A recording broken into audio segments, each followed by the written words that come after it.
If there's anything in this world that I really, really love, it's fiery English mustard. I put it on everything. If I have a bacon sandwich, there's always a lovely spread of English mustard on it. Roast meat, pork pies. I even put it on potatoes. And like every motivational speaker or storyteller, I had a very, very peculiar day in that I was in a room with 100 people.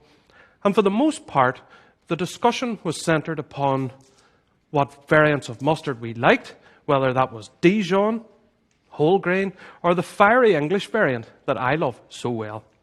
We talked about what foods we like to have it in, and the future of mustard itself as a condiment. Although the day was tinged with sadness, in that there were 2 people there who didn't like English mustard. And I was completely overwhelmed with feelings of sadness that these 2 people would never feel the warm and loving embrace of fiery English mustard in their food. So I had to do something. I had to dive deep into my good nature and come up with a solution. And with very little conversation with the 2 people that didn't like mustard, and even less research, I coined the medical diagnosis of hating mustard disorder, or HMD for short. Coining a medical diagnosis simply was not good enough. I had to come up with a therapy or support program to allow these 2 people to come into the mustard way of life. So, I founded HMD therapy.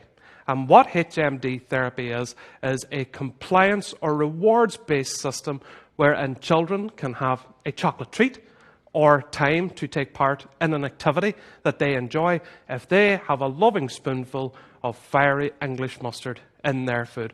And I can sense the bewilderment coming towards me as in, what on earth is he talking about? Of course, this is an anecdotal story about how people are unnecessarily pathologized in today's society. I'd like to tell the story of one little boy that this also happened to. So this amazing little boy, his favorite thing in the whole world to do, what really brought him joy as a small child, was to line up his toy cars on the windowsill of his parents' house. He didn't walk until he was almost 2 and didn't have as many words as the health visiting manual said that he should have had. From those early days, this wonderful boy had so many challenges from the way other people viewed him.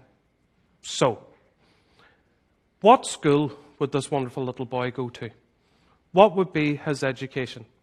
Would it be a mainstream school or a special educational needs school? So an assessment was carried out with this wonderful boy. And the assessment was done with a consultant psychiatrist and an educational psychologist. And a report was generated from that day. And brace yourselves, because I'm going to read out an excerpt of that report. It says, "This little boy presents with aggressive features and difficulties with other children his age. Given the collateral history gained from the boy's mother and her daily management struggles, it would indicate that some autistic retardation is evident. Despite this, the boy displays literacy and numeracy typical of a child his age. There are some verbal sequencing issues that will hopefully resolve with support outside of a special education school." That little boy is me. And I've read out that letter and that excerpt many, many times, and it doesn't get any easier. Not for the autistic retardation statement, because back in 1995, that was language that was in common medical usage. The thing that strikes me most is that I didn't even have a name back then. I was just the boy. And my soulmate, my best friend, and the love of my life, my mother, Emer, is simply the boy's mother. So I went to mainstream school, I had a classroom assistant with me pretty much everywhere I went. I didn't always go to school every day, and I had more opportunities for individual work throughout the school day. And my earliest memory of school was standing in the playground, just holding my teacher's hand, looking at the chaos that was unfolding around me. There were kids kicking a ball around in this direction. There were kids chasing each other over here. Other kids playing hopscotch over there. And I just didn't really know where my place was within all of that. Teachers and classroom assistants, all through my education, always wanted what was best for me, and their hearts were always in the right place. However, whenever I used to line things up or stack things up, that was deemed as inappropriate play, whatever that is. And I was the one that had to change. I used to repeat things under my breath to learn to communicate that little bit more effectively, although that was deemed as a lack of communication skills. But yet I was the one who had to change. I didn't always like working in groups or sitting down in a seat for too long, and I was always deemed to have poor social skills, again, whatever they are, and I was the one who had to change. Although with my schooling, it wasn't all bad. I did have some real hero teachers along the way. One of them, whenever I was 9, it was clear that I had a reading age that was more advanced than my biological years.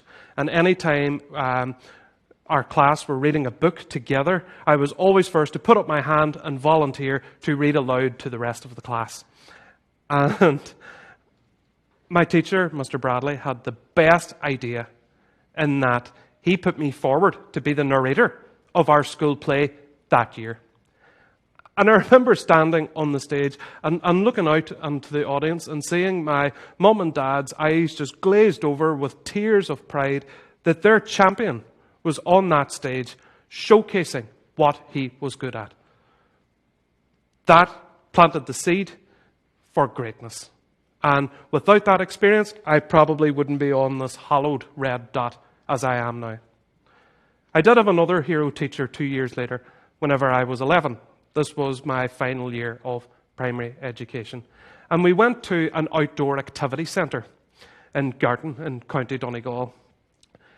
And we were split into 2 teams as a class. And the object of the day's activity was to build a raft, to take part in a race across a lake. So, we got down to building our raft. And then I approached my teacher and said, "Mr. Gill, can I build this raft myself? Everybody else is just getting in the way, and I think I would do a much better job if given the time and space to do so myself." And against the grain, my teacher actually agreed. He said, "You know what, fella? Go ahead. You build that raft."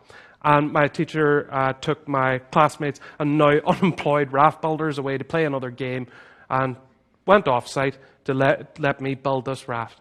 And let me tell you, my raft was a beauty. It was made out of barrels, logs, it was bound together with rope, and I even made a sail out of old plastic bags. So I dragged my creation down to the lake and got my sailors back on board, and the race rang out across the lake, and 20 seconds later, my binding came loose, my barrels started to separate, and my raft ultimately disintegrated with my raft, my sailors and I scattered across the lake, whilst my team, the other team, sailed effortlessly to the other side. So, what is the main message of that story?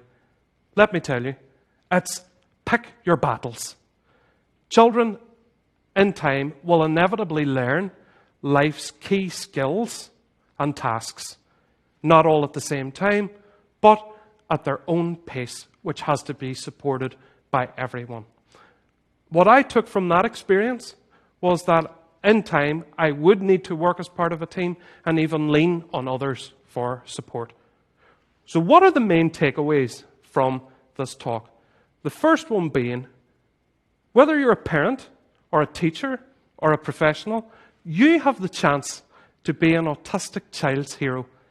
Take it. We have passions, we have talents, and if they are nurtured at every cost, wonderful things will happen. All you need to do is look at almost every field of human endeavour. There has been an autistic person there and thereabouts. Through every single field. We have a wonderful team, and I always say that without us, the human race would probably still be living in caves and spearing fish. The second takeaway, is that people are naturally different. What we need is a model of acceptance and understanding. The current model, the way it stands, not just here where I live, but globally, is that there is so much money invested by governments in medicalized type programs that the main outcomes are treat, diagnose, cure. And it obviously doesn't work because the life expectancy for autistic people like me is only 36 to 54. So now, as a 30-year-old, it's coming to the stage where people like me die, on average. So something has to change. The amount of referrals, waiting lists for assessments, and everything else are only ever increasing, whilst on a separate graph, governmental funding for such projects and charities and causes are still increasing. Why on a global basis, for autistic people like me, are people pulling the same lever and expecting a different outcome? The model that we need is a model of acceptance and love, which is neurodiversity, wherein people are free to be who they are without fear of judgment. The third and final takeaway is, even if people don't like mustard or are not like you, be a champion for them too. Be an ally. Every day is a learning day for me, and I'll leave you with this from my literary soul brother Zarathustra, whenever he said, "I am a wanderer and a mountain climber," Zarathustra said to his heart. "It's clear that I don't like the plains, and it seems I can't sit still for very long. But no matter what life throws at me, as fate and experience will involve both wandering and mountain climbing." Thank you very much.